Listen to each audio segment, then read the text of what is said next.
Welcome dear rockers, कैसे हो आप सभी। तो आज हम लेकर आ चुके हैं 2018 में रिलीज हुई एक रोमांटिक कॉमेडी ड्रामा मूवी जिसका नाम है क्रेजी रिच एशियंस। बिना इंट्रोडक्शन के ही शुरू करते हैं। अगर आप नए हो चैनल पे तो सब्सक्राइब जरूर कीजिएगा। कहानी की शुरुआत में एक चाइनीज अमेरिकन प्रोफेसर को दिखाते हैं जो कि अपने स्टूडेंट्स को पढ़ा रही है। हाँ, इसका नाम है रेचल और क्लास के बाद वो अपने बॉयफ्रेंड से मिलती है जिसका नाम है निक। दोनों वैसे काफी समय से एक दूसरे को डेट कर रहे हैं, लेकिन आज तक निक ने अपने परिवार के बारे में रेचल को ज्यादा कुछ नहीं बताया। दोनों ओरिजिनली चाइना से, लेकिन रेचल अमेरिका में अपनी माँ के साथ रहती है। निक का परिवार सिंगापुर में है और निक अपने काम की वजह से अमेरिका में रह रहा है। तो रेचल जब भी निक से उसके परिवार के बारे में पूछती है तो वो बात को टालने की कोशिश करता है, पता नहीं क्यों दोस्तों। इसीलिए रेचल को लगता है कि शायद निक का परिवार काफी गरीब है और इसीलिए वो उनके बारे में बताने से संकोच कर रहा है। लेकिन वो नहीं जानती कि निक का परिवार एशिया के सबसे अमीर परिवारों में से एक है। इस बात को दर्शाने के लिए दोस्तों हमें एक सीन दिखाया जाता है। जब निक छोटा सा था ना, तो निक, उसकी माँ मिशेल और निक की कजन अचानक ही लंदन ट्रिप पे निकल गए थे।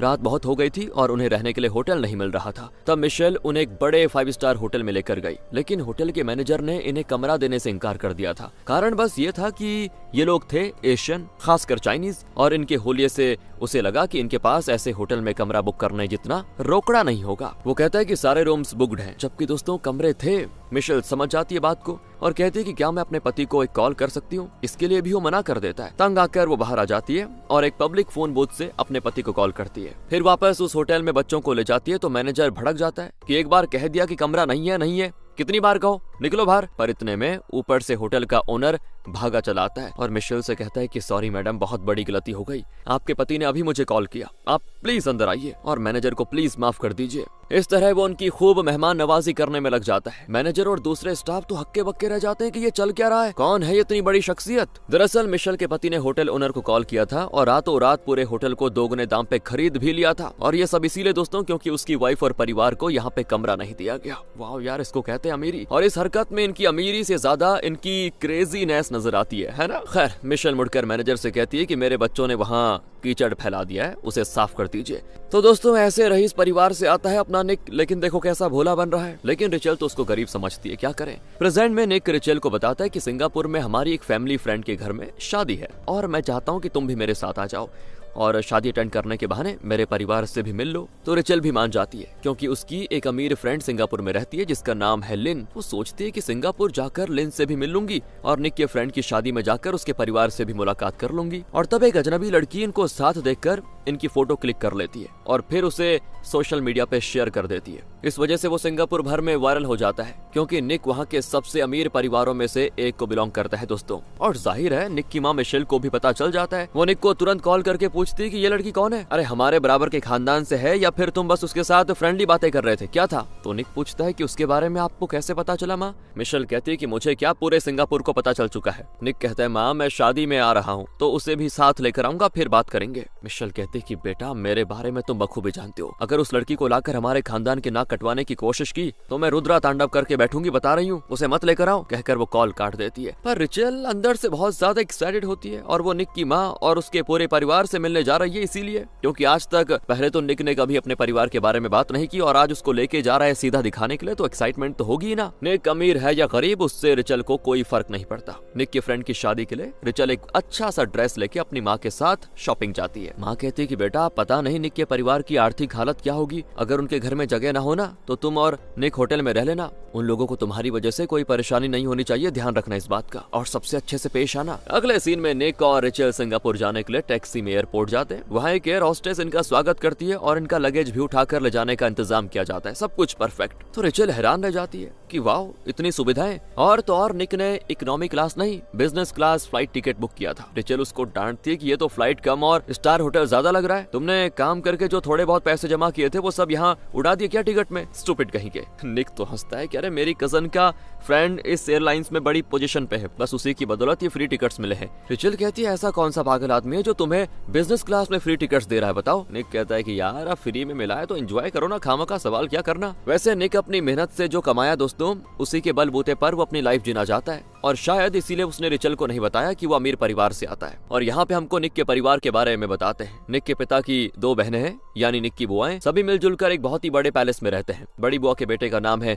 एलिस्टर, वो बहुत बड़ा मूवी प्रोड्यूसर है दोस्तों और एक फेमस फीमेल एक्टर को डेट कर रहा है। दूसरी बुआ की एक बेटी है जिसका नाम है एशले, दिल की बहुत ही अच्छी और रहम दिल है और इसीलिए निक की सबसे फेवरेट कजन भी वो है। वो सिंगापुर की बहुत ही फेमस फैशन डिजाइनर है और फिलहाल एक बड़े ज्वेलरी शॉप में आई हुई है। लोग उसे लगभग एक सेलिब्रिटी की तरह ट्रीट करते हैं। वो बहुत ही एक्सपेंसिव इयररिंग्स खरीदती है जिसकी कीमत है $1.2 मिलियन और भी बहुत कुछ खरीद कर वो घर आ जाती है और नौकरों को देकर कहती है इन्हें किचन में रख के मसालों के डिब्बों में छुपा दो। दरअसल दोस्तों एशले ने एक मिडिल क्लास आदमी से प्यार करके उससे शादी की है और वो नहीं चाहती कि उसका इस तरह महंगे गहने खरीदना उसके पति को इनसिक्योर फील करवा दे। इसीलिए वो ऐसे एक्सपेंसिव गहने लॉकर में ना रखकर किचन के डिब्बों में रखवाती है ताकि पति को पता ना चले और जब मन चाहा वो इनको निकाल कर पहन कर देख लेती है। एशले वैसे कई कंपनीज में पार्टनर है दोस्तों और चैरिटी ट्रस्ट भी चलाती है और तो और उसने अपने पति के लिए एक नए बिजनेस का फाइनेंस भी किया हुआ है। बिजनेस काफी अच्छा चल रहा है। वैसे अगले कसन का नाम है एडी जो निक का बड़ा भाई लगता है। वो हांगकांग में बड़ा बिजनेस चलाता है दोस्तों। तो ये है निक का अमीरी से भरा परिवार। अगले सीन में निक और रिचल सिंगापुर में लैंड होते हैं और वो मतलब जिनकी शादी के लिए आए हुए हैं ना वो दोनों इनको रिसीव करने आ जाते हैं। फिर सभी एक सी फूड रेस्टोरेंट में बैठकर काफी गप्पे शप्पे मारते हैं, मजे से खाते हैं। फिर ये दोनों होटल में जाते हैं। निक के परिवार से मिलने से पहले रिचल अपनी फ्रेंड लिन से मिलने जाती है। लिन भी बहुत ही रईस परिवार को बिलोंग करती है। वैसे उसका बड़ा घर देखकर रिचल बौखला जाती है कि वाह यार सच में। फिर वो रिचल की खूब खातिरदारी करती है और फिर लिन रिचल से पूछती है कि सिंगापुर कैसे आना हुआ, कोई स्पेशल काम? तब रिचल बताती है कि मेरे बॉयफ्रेंड का परिवार यहीं रहता है, उसके फ्रेंड की शादी है, उसे अटेंड करने के लिए आई हूँ और सोचा कि तुमसे भी मिल लूं। फिर लिन के पापा पूछते हैं कि बेटी तुम्हारा चेहरा कहीं देखा देखा सा लग रहा है, कहीं तुम टिकटॉक तो नहीं करती? रिचल कहती नहीं, पर वो कहते हैं कि मुझे लगा मैंने तुम्हारी फोटो यहाँ रिसेंटली देखी है। वैसे तुम्हारे बॉयफ्रेंड का नाम क्या है? रिचल कहती है उसका नाम निक यंग है और यंग सरनेम सुनकर वो चौंक जाते हैं। कहते हैं कि यहाँ निक की जो फोटो वायरल हुई थी उसमें एक लड़की थी, वो तुम ही हो ना? पर दोस्तों रिचल की कुछ समझ में नहीं आता कि ये किस बारे में बात कर रहे हैं। लिन पूछती है कि यार सच बता, क्या वही तेरा बॉयफ्रेंड है? क्या तुम उसके परिवार से मिल चुकी हो? रिचल कहती नहीं, मिलने जा रही हूँ। लिन कहती है कि यार समझ ले, तेरी किस्मत तो स्वर्ण अक्षरों में लिखी गई है। जानती भी है निक कौन है? एशिया के सबसे अमीर परिवारों में से एक का वारिस है, वारिस। और यहाँ रिचल डगमगा जाती है कि निक ने उसे बताया क्यों नहीं कभी। खैर लिन कहती देखो अगर उसके परिवार से मिलने जाना है ना तो इन कपड़ों में मत जाओ। तो रिचल गुस्सा हो जाती है कि यार ये क्या पागलपन है, मैंने और मेरी माँ ने शॉपिंग करके इस कॉस्टली ड्रेस को चुना है और तुम कहती हो कि बदल दो। अब लिन कहती है कि देख यार निक के लेवल पे उठना है ना तो ये ड्रेस नहीं चलेगी मेरी जान। ये कहकर वो अपना एक बहुत ही एक्सपेंसिव ड्रेस उसको देती है। फिर दोनों लिन की एक्सपेंसिव कार में एक बहुत ही बड़े मेंशन के पास पहुंच जाती है। वहाँ काफी सारे सिक्योरिटी गार्ड्स होते हैं। रिचल को देखकर निक तुरंत वहाँ पे आ जाता है और कहता है कि इस ड्रेस में तुम बहुत ही सुंदर लग रही हो। लिन कहती है ओ मेरे भाई, वो ड्रेस मैंने सिलेक्ट किया था रिचल के लिए, मुझे भूल गए क्या तुम लोग? फिर रिचल निक को लिन का परिचय देती है। निक कहता है कि आपका भी फंक्शन में स्वागत है। तो लिन अपनी कार में और भी कई सारे एक्सपेंसिव ड्रेसेस लाई थी, वो एक ड्रेस लेकर खुद के लिए चेंज करने जाती है। तब रिचल निक से पूछती है कि ये सब हो क्या रहा है निक, क्या तुम सच में एशिया के सबसे अमीर परिवार से हो? निक कहता है कि यार उसके बारे में प्लीज बाद में बातें करेंगे, फिलहाल चलो मेरे साथ। दोनों फिर निक की माँ मिशेल से मिलते हैं और मिशेल को दोस्तों निक का रिचल को यहाँ पे लाना बिल्कुल भी अच्छा नहीं लगा, लेकिन फिर भी वो दोनों से अच्छे से बातें करती है। फिर निक रिचल को एशले से मिलवाता है। एशले को दोस्तों अमीर लोगों का घमंड नहीं है और वो रिचल से काफी घुल मिल जाती है। फिर वो एशले के पति माइकल, एडी और उसकी वाइफ इन सभी से मिलते हैं और फिर निक रिचल को अपने और दोस्तों और रिश्तेदारों से मिलवाता है। और अभी तक सभी को यही लग रहा है कि रिचल बहुत ही अमीर परिवार से होगी, क्योंकि सभी यही सोच रहे थे कि जब निक इतना बड़ा खानदान से है तो लड़की भी उसने बड़े खानदान वाली ही ढूंढी होगी। निक की बुआएं भी रिचल से बहुत ही अच्छे से बातें करती है। और निक के पिता की बात करें तो वो तो बिजनेस के सिलसिले में ऑस्ट्रिया गए हुए हैं। निक का एक और कजन है दोस्तों जो कि गे है, नाम है चार्ली। उसे भी रिचल की मुलाकात होती है। फिर रिचल गलती से निक के ड्रेस पर ड्रिंक गिरा देती है, जिससे साफ करने के लिए वो बाथरूम जाता है। इसी बीच चार्ली रिचल से बहुत ही फ्रेंडली बातें करता है और उसे घर भी दिखाता है। यहाँ निक मिशेल से पूछता है माँ रिचल आपको कैसी लगी? तो दोस्तों मिशेल तो सीधा ना में जवाब देना चाहती है, लेकिन निक का दिल रखने के लिए वो कहती है हाँ लड़की तो अच्छी है बेटा, लेकिन उसके परिवार के बारे में तो बताओ। निक कहता है कि माँ परिवार का हमें क्या करना है, वो लोग भी हमारी तरह चाइनीज है और अब अमेरिका में सेटल हो चुके हैं। मिशेल कहती बेटा यही तो प्रॉब्लम है, हमारा Chinese culture America American culture से अलग है, तुम उससे शादी करके अमेरिका में सेटल हो जाओगे, तुम्हारे बच्चे उसी कल्चर में पलेंगे, एकदम बिगड़ जाएंगे वो। एक्चुअली दोस्तों मिशेल तो ये चाहती कि निक यहीं रहकर उसके बिजनेस एम्पायर को चलाए, लेकिन निक को ये सब नहीं करना, इसीलिए वो अमेरिका में काम कर रहा है। खैर जैसे तैसे माँ को मैनेज करके वो दादी के पास जाता है और रिचल का परिचय देता है। दरअसल यही इस परिवार की सबसे बड़ी सदस्य है, मिशेल की सास है और यहाँ सब इनकी बातें मानते हैं। दादी को तो रिचल बहुत ही अच्छी लग जाती है और कहती है कि तुम्हें जो पसंद है तुम उसी से शादी करो बस। वैसे मुझे तो रिचल बहुत ही अच्छी लगी। और तब रिचल भी दादी से कहती है कि पता है दादी, निक अक्सर मुझे आपके हाथ के बनाए हुए डम्पलिंग्स के बारे में बताता रहता है, तो क्या आप मुझे भी डम्पलिंग्स बनाना सिखाएंगी? ये सुनकर तो दादी और भी इम्प्रेस हो जाती है, लेकिन मिशेल के पेट में थोड़ी बहुत जलन हो जाती है कि नहीं, सासू को ये पसंद क्यों आ गई। खैर दूसरी ओर एश्ले का पति माइकल वो फोन पे किसी से बातें कर रहा होता है। इनको देखते वो कॉल कट करके कहता है कि एक्चुअली बिजनेस कॉल था। निक कहता है कि पार्टी में भी काम की बातें करेंगे तो टेंशन हो जाएगी, एंजॉय करो। तो माइकल कहता है कि हाँ तुम ठीक कहते हो, मैं जरा ड्रिंक करता है। लेकिन तब उसके फोन पर एक लड़की का मैसेज आता है जिसको देखकर एश्ले समझ जाती है कि माइकल का किसी और के साथ कुछ न कुछ तो चल रहा है। बेचारी टूट जाती है एकदम से। फिर निक का फ्रेंड सारे आदमियों को बैचलर्स पार्टी देता है, तो दूसरी ओर दुल्हन अपनी फ्रेंड्स को पार्टी देती है। रिचल भी जाती है। वहाँ वो अमांडा नाम की एक औरत से मिलती है जो कि निक के परिवार की कंपनीज की लीगल एडवाइजर है। दरअसल वो बहुत पहले से निक को पाना चाहती थी, लेकिन निक उसकी ओर अट्रैक्ट नहीं हुआ, इसीलिए अब उसे भी रिचल से बड़ी जलन होती है। वो रिचल से पूछती है कि अमेरिका में लड़कियां यही काम करती फिरती हैं शायद, अमीर लड़कों को प्यार में फंसाकर उनसे शादी करना, है ना? वैसे निक को तुमने अपने जाल में फंसाने के लिए क्या किया बताओगी? रिचल को बहुत ही बुरा लग जाता है कि यार कैसे बिहेव कर रही है ये। वो उठकर चली जाती है। अमांडा की फ्रेंड्स भी उसे काफी हर्ट करने वाली बातें कहती हैं, तो वो दुखी होकर अपने कमरे की ओर जाने लग जाती है। तब एश्ले वहाँ पे आती है और फिर दोनों अच्छी बातें करते हैं। रिचल के कमरे में जाते हैं दोनों। वहाँ बेड पर अमांडा और उसकी फ्रेंड्स ने मछली को काट कर फैला के रखा हुआ था और उसके खून से विंडो पर रिचल के बारे में बुरी बुरी बातें लिखी होती हैं कि दौलत की खातिर तुम कुछ भी करोगी, वगैरह वगैरह। दोस्तों दूसरी ओर बैचलर्स पार्टी में निक और उसका फ्रेंड बोर हो जाते हैं, तो दोनों अकेले जाकर बीच पर बैठ जाते हैं। निक उसको एक रिंग दिखाता है और कहता है मैं ये रिचल को दूंगा और उसे शादी के लिए प्रपोज करूंगा। तो उसका फ्रेंड बहुत खुश होता है, लेकिन कहता है कि तुम्हारी माँ मान जाएगी क्या भाई? मेन तो तुम्हारी माँ की दिक्कत है। निक कहता है उस बारे में मैंने सोचा नहीं है यार, वैसे आज सोच कर फैसला लूंगा। यहाँ रिचल और एश्ले फिश को लाकर बीच में दफना देती है और वहीं बैठकर बातें करती है। एश्ले रिचल को अपने पति के अफेयर के बारे में भी बताती है। बहुत दुखी होती है वो बताते बताते, तो रिचल उसको हिम्मत देती है कि देखो क्या कर, इस चीज को बस इग्नोर करो। दोनों फिर काफी बातें शेयर करती हैं। पार्टी के बाद रिचल निक से पूछती है वो अमांडा है कौन, मुझे इतना इरिटेट क्यों कर रही थी वो? तब निक कहता है कि यहाँ कोई कुछ भी कह ले तुम सीरियसली मत लेना, पैसों की खातिर कई लड़कियां मुझे इम्प्रेस करने की कोशिश करती रहती है, अमांडा भी उनमें से एक है और जलन के मारे वो तुम्हें इरिटेट कर रही है। तुम बस इग्नोर करो सबको। तुम मुझे इसीलिए पसंद हो क्योंकि तुमने मेरे परिवार के बारे में, मेरे धन दौलत के बारे में कभी पूछा नहीं, सिर्फ और सिर्फ मुझसे पूछा, मतलब मेरे को प्यार किया और मुझ पर विश्वास करके तुम इतनी दूर सिंगापुर आ चुकी हो। अमांडा जैसे लोगों की बातों को हमें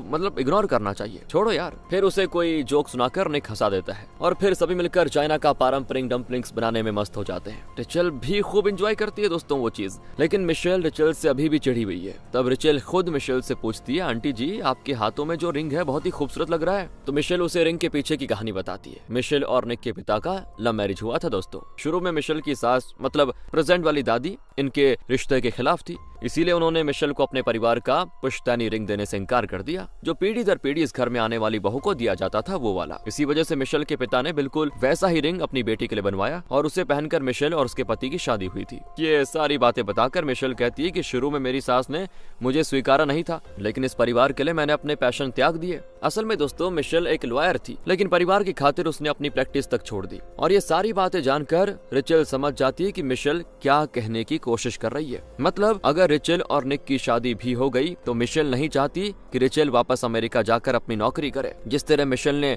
अपने सपने त्यागे, वो चाहती है कि रिचल अगर शादी करती है तो वो भी अपने सपने त्यागे। मतलब वो ये चाहती है कि उसे इस परिवार की खातिर यहीं पे रहना होगा और परिवार की देखरेख करनी होगी। और दोस्तों दादी रिचल को फिर अपने पास बुलाकर करीब से देखती है और कहती है तुम्हारा चेहरा मुझे बहुत ही शुभ लगता है बेटा। और फिर क्या था, मिशेल को तो और चिढ़न होती है इस चीज को सुनकर। आगे सभी मिलकर डम्पलिंग्स खाते हैं। फिर जब रिचल अकेली होती है तो मिशेल उससे मिलती है और कहती है देखो बेटा, मैं जानती हूँ कि तुम अपनी नौकरी छोड़कर यहाँ नहीं रहोगी, इसीलिए निक से शादी करने के सपने देखना छोड़ दो, वो कभी पूरा नहीं होगा। और तो और तुम अमेरिकन कल्चर में पली बड़ी हो, पर हम चाइनीज कल्चर फॉलो करते हैं, तुम्हारी और हमारी कभी बनेगी नहीं, इसीलिए शादी अटेंड बंद करो और अपने घर वापस चले जाओ आराम से, निक को छोड़ दो। रिचल बहुत दुखी हो जाती है दोस्तों और लिन से मिलने की सोचती है। निक उसे अपनी कार में लेके जा रहा होता है और पूछता है आखिर हुआ क्या। तो रिचल उसे कुछ नहीं बताती क्योंकि वो नहीं चाहती कि उसकी वजह से माँ बेटे में तनाव हो जाए। पर रिचल लिन को अपनी परेशानी बता देती है और कहती है कि मुझे नहीं लगता कि मुझे निक से शादी करने का इरादा रखना चाहिए। उसकी माँ मुझे कभी स्वीकारेगी नहीं,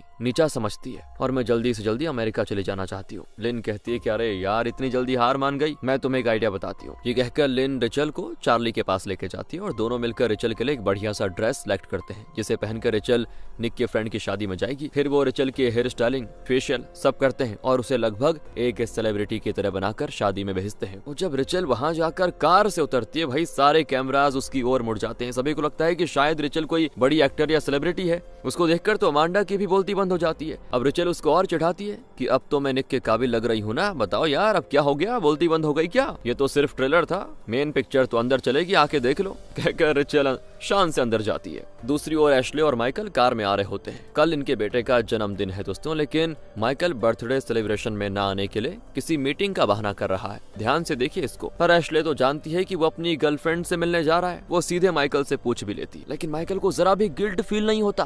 कहता है कि हाँ मेरा अफेयर चल रहा है, मैं तुम्हारे साथ नहीं रह सकता। तुम्हारे परिवार वाले मुझे अपने घर के नौकर की तरह ट्रीट करते हैं और तुम मेरी पीठ पीछे कीमती गहने खरीद कर न जाने कहाँ छुपा कर रखती हो। तुम्हें क्या लगा मैं ये सब नहीं जानता? ये सब तुम इसीलिए करती हो क्योंकि मैं तुम जैसा अमीर नहीं हूँ ना, तुमसे कम औहदा है ना मेरा। एशले कहती है अरे मैंने कभी तुम्हें अपने से कम समझा है क्या? नहीं ना, मैं इसीलिए गहने छुपाती हूँ क्योंकि मैं नहीं चाहती कि तुम कभी ये सोचकर दुखी हो जाओ कि तुम मेरे लिए ये सब नहीं खरीद कर दे सकते। लेकिन तुमने मेरे प्यार का ये सिला दिया, बताओ। दरअसल दोस्तों एशले के इन्वेस्टमेंट से माइकल ने एक स्टार्टअप कंपनी शुरू की थी और काफी अच्छा बिजनेस चल रहा है, इसीलिए अब उसको एशले की जरूरत नहीं है। वो कोई ना कोई बहाना करके एशले को अपनी लाइफ से निकाल कर अपनी नई गर्लफ्रेंड से शादी करना चाहता है। तो वो कार रुकवा कर कहता है कि मेरी और तुम्हारी नहीं बनेगी, पहले बता रहा हूँ। तुम अपने रास्ते, मैं अपने रास्ते, मुझे जाने दो, कहकर वो आराम से चला जाता है। बेचारी एशले बहुत रोती है। यहाँ रिचल अंदर आती है तो उसको इस ड्रेस में देखकर सभी के सभी दंग, सब उसकी तारीफ करते हैं, लेकिन मिशेल तो मुंह मोड़ कर चली जाती है। पर निक की बुआ कहती है कि मिशेल के बर्ताव का बुरा मत मानना बेटी, तुम एकदम एंजल लग रही हो सच में।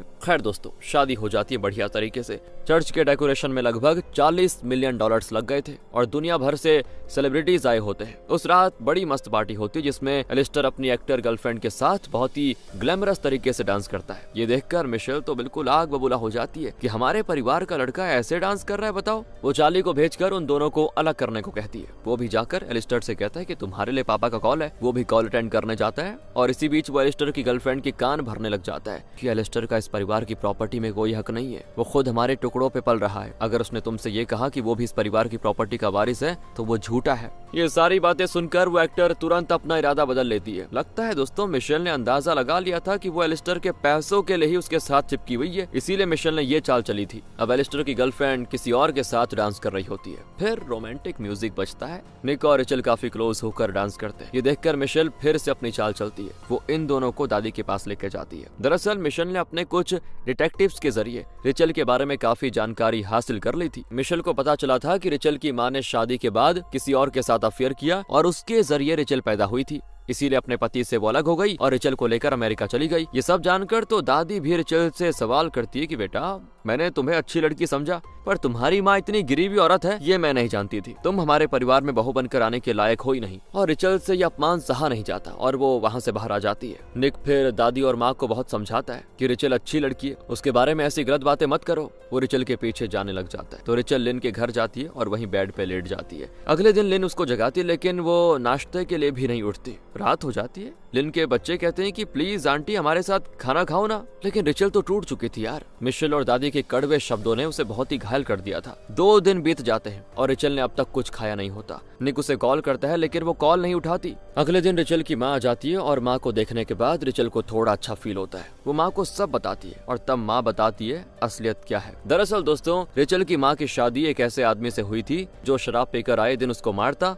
बहुत ही टॉर्चर करता। ऊपर से रिचल की माँ को परिवार के दबाव के कारण ये शादी करनी पड़ी। कुछ महीनों तो वो जैसे तैसे उस शराबी के साथ गुजारने लगी, लेकिन एक पॉइंट पर वो सब सह नहीं पाई उनका एक फ्रेंड था जो कि अमेरिकन था। उसने रिचल की माँ की बहुत मदद की और तब उन्हें भी उस अमेरिकन से प्यार हुआ और वो उससे शादी करना चाहती थी। लेकिन तभी रिचल पैदा हुई। अपनी और अपनी बेटी की सेफ्टी के लिए रिचल की माँ रिचल को लेकर अमेरिका आ गई, क्योंकि रिचल का शराबी पिता रिचल और उसकी माँ को जान से मार डालने की धमकी दे रहा था। रिचल की माँ को लगा कि उनकी वजह से उस अमेरिकन को भी खतरा होगा, इसीलिए उन्होंने उसे किसी सेफ जगह चले जाने को कह दिया और खुद रिचल को लेकर वो न्यूयॉर्क आ गई। उसके बाद तो माँ ने कभी भी अपने पति के बारे में जानने की कोशिश तक नहीं की। यही सच है और यही बात शायद मिशेल को पता लगी और उसने उस तरीके से ले लिया उस चीज को। तो अब रिचल पूछती अपनी माँ को, माँ आपको कैसे पता चला कि यहाँ ये सब हुआ? माँ कहती है कि निक ने मुझे कॉल करके बता दिया था, इसीलिए तो मैं आई हूँ। बहुत भला लड़का है बेटा, तुम मुझसे बातें करो, फिर हम दोनों अमेरिका चले जाएंगी। रिचल भी निक से बातें करती है। निक कहता है कि मेरी माँ और दादी की बातों ने तुम्हें कितना हर्ट किया होगा ये मैं अच्छी तरह जानता हूँ, उनकी तरफ से मैं तुमसे माफी मांगता हूँ। रिचल कहती है अब मुझे उनकी बातों से कोई फर्क नहीं पड़ता और न ही तुम्हें माफी मांगने की जरूरत है। निक कहता है कि थैंक्स, मेरे परिवार से भी ज्यादा इम्पोर्टेंट तुम हो मेरे लिए, प्लीज मेरी बात मानो, हम दोनों शादी करके अमेरिका में चले जाएंगे,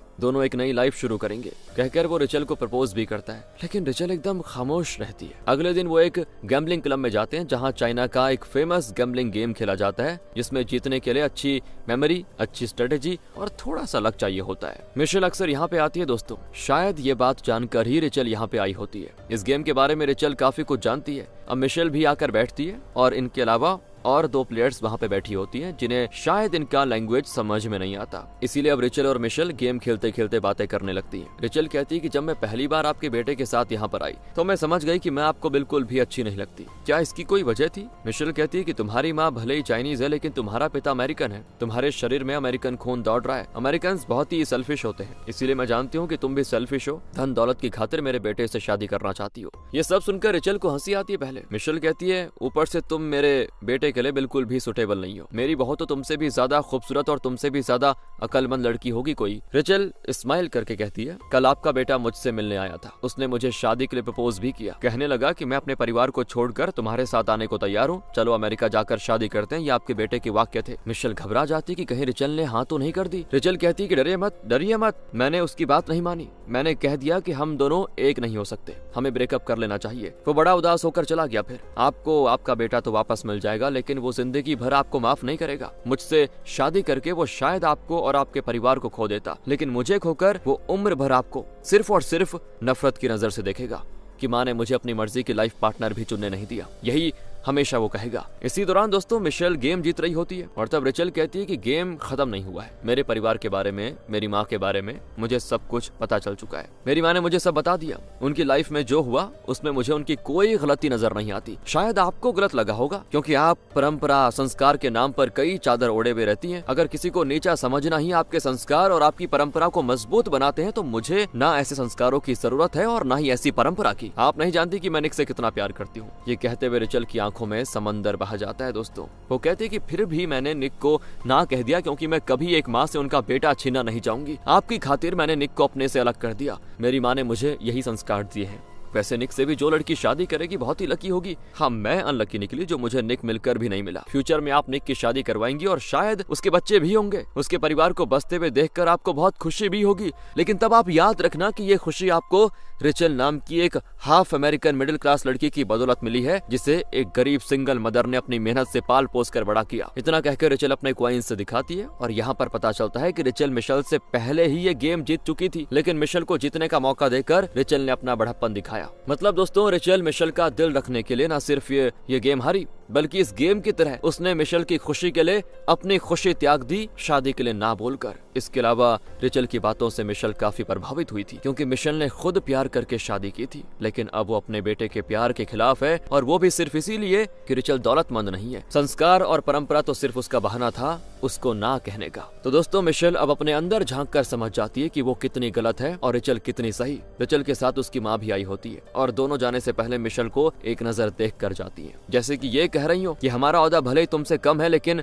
दूसरों की भावनाओं को समझने में तुमसे कई ज्यादा ऊंचाई पर हैं हम। और इसी पॉइंट पर मिशेल का अमीर होने का घमंड, दूसरे इंसान को अपने से नीचा समझने का उसका ईगो, ये सब टूट कर बिखर जाते हैं। दूसरी ओर दोस्तों एशले का पति माइकल वापस उसके पास आ जाता है। दरअसल एशले के इन्वेस्टमेंट से उसने जो कंपनी शुरू की थी और जो अभी चल भी रही थी बढ़िया तरीके से, उसका फिलहाल दिवाला निकल चुका है और उसकी वो नई गर्लफ्रेंड वो भी उसे छोड़कर भाग चुकी है। वो कहता है कि प्लीज माफ कर दो मुझे, आइंदा मुझसे ऐसी गलती नहीं होगी, मुझे अपना लो। एशले वैसे तो बहुत ही रहमदिल औरत है, लेकिन जब कोई उसकी रहमदिली का फायदा उठाने लगे तो भला उसे कौन क्यों माफ करेगा। वो कहती है मैंने तुमसे सच्चा प्यार किया, सच में सच्चा प्यार किया था और अपने परिवार की मर्जी के खिलाफ तुमसे शादी की थी, तुम्हें कंपनी शुरू करने के लिए रकम भी दी और जब सब अच्छा चल रहा था तब तुमने मुझे अपनी असली औकात दिखा दी, मुझे धोखा देकर किसी और के साथ रहने लगे और अब जब कोई ठिकाना नहीं रहा तुम्हारा तो वापस आगे भिखारी की तरह। बेशर्मी की भी हद होती है। तो माइकल कहता है अगर तुम मेरा साथ छोड़ दोगी तो मैं सड़क पे आ जाऊंगा, समझो ना। एशले कहती मुझे उससे कोई फर्क नहीं पड़ता, तुम सड़क पे रहो, नरक में रहो, भीख मांगो या कुछ करो, तुम्हारी दाल अब यहाँ नहीं गलेगी, जाओ यहाँ से। और तुम पे जरा भी रहम नहीं दिखा रही हूँ मैं, क्योंकि तुम डिजर्व ही नहीं करते रहम, निकल जाओ जल्दी से जल्दी और आइंदा कभी मुझे अपनी नजर मत दिखाना। कहकर एशले चली जाती है और यहाँ रेचल और उसकी माँ लिन के घर से वापस अमेरिका जाने के लिए निकल रही होती है। वहाँ रेचल और उसकी माँ फ्लाइट बोर्ड कर लेती है, लेकिन तब निक वहाँ पे आ जाता है और कहता है कि रेचल मैं भी तुम्हारे साथ न्यूयॉर्क आ रहा हूँ। तो रेचल कहते देखो मैं बार बार अपना दिल नहीं बदल सकती, कल तुम्हारी माँ से मेरी बातें हो चुकी है और उनकी खुशी की खातिर मैंने तुम्हें छोड़ने का फैसला कर लिया, इसलिए प्लीज मुझे दोबारा कंफ्यूज मत करो। और तब निक झट से दोस्तों एक ज्वेलरी बॉक्स खोलता है जिसमें उसके परिवार का वो रिंग होता है जो आने वाली बहू को दिया जाता है। मतलब मिशेल ने खुद अपनी सास यानी दादी से ये रिंग लेकर निक को दे दिया कि तुम जाकर रेचल को प्रपोज करो। मिशेल ने रेचल को अपनी बहू स्वीकार कर लिया है दोस्तों और निक अपने घुटनों पे बैठ जाता है। रेचल से पूछता है कि क्या तुम मुझसे शादी करोगी, ये माँ ने खुद तुम्हारे लिए भेजा है। ये सुनकर रेचल की खुशी का ठिकाना नहीं होता क्योंकि वो दिल पर पत्थर रखकर निक से अलग होकर जा रही थी, लेकिन उसे निक वापस मिल गया दोस्तों। ये सोचकर सिर्फ वही नहीं उसकी माँ और बाकी सभी लोग, मैं तो बहुत ज्यादा खुश हूँ, खैर सभी खुश होते हैं। यहाँ से सीधे कट करके निक और रेचल की वेडिंग पार्टी को दिखाते हैं जहाँ निक और रेचल के परिवार के सभी लोग आए होते हैं और ये न्यूयॉर्क में हो रहा है। मिशेल भी दूर से इन दोनों को खुश देखकर खुद भी खुश होती है। निक और रेचल आखिर में किस करके खुशी खुशी डांस कर रहे होते हैं। एशले इस पार्टी में एक हैंडसम आदमी को देखती है और लगता है वो उसको अपना आ रही है, शायद ये दोनों डेट करेंगे। इसी के साथ दोस्तों कहानी यहाँ पे खत्म होती। बाकी आप बताइए आपको कैसी लगी। मिलते हैं आपसे अगली वीडियो में, ध्यान रखेगा अपना क्योंकि बहुत ज्यादा जरूरी है। And finally thanks for watching.